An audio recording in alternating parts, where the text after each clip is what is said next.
is to buy undervalued companies, companies that we think are selling at significant discounts from their intrinsic value or from their net asset value.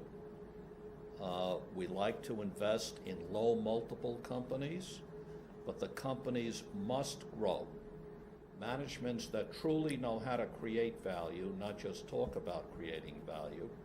Plain vanilla investors. We don't hedge, we don't use derivatives, we don't use options, we don't do anything to try to take advantage of any opportunity. We have 33 or 34 investments in the Union Bank Privé Neuberger Berman portfolio, and I believe that 16 of them have such strong cash flow that they're actively and in many cases aggressively buying their stock in. This portfolio is heavily concentrated in three sectors. It's the energy sector, the financial sector, and the technology sector.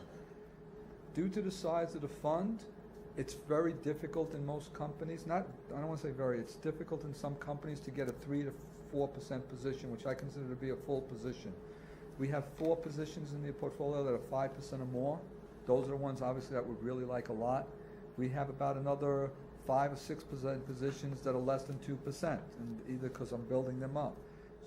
Henry and I enjoy spending time on the telephone and face-to-face meetings with managements. We meet most of our managements 2 or 3 times a year, usually in our office.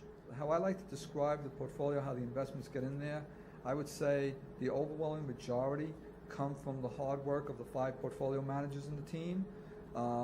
I would say 50 to 60% comes from within that. I'll give attribution to our research department for maybe another 25%. And then the other remainder, the 15 to 25% that might be left, really comes from conversations that we have with friends that are in the business, or because strategists, or I should say analysts, bring us their ideas from other Wall Street firms. The world is changing, so it is important to be an active manager. There are things that happen. It's particularly important at market bottoms, and one never knows exactly when a market bottom is.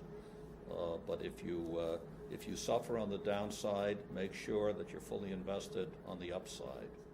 Leverage is a bad thing, and hopefully we finally learned it once and for all. One of the things that would be good if we could, let's say, limit the use of CDSs. The fact that hedge funds and individuals could go out and buy a CDS to protect an asset that they don't even own as the underlying long is ridiculous. But one of the problems of the market is excessive volatility. Investors do not like the new level of volatility that we have. Unfortunately, this is attributable to a combination of factors, one of which was the elimination of the uptick rule in July of 2007. The regulatory authorities did that. We think it was a big mistake. The popularity and the advent of CDS securities contributes to market volatility. One of the very pleasant surprises that we're going to find out about next year has been the extent to which U.S. corporate earnings will be at an all-time record high level in 2011. I'm talking about the Standard & Poor's 500.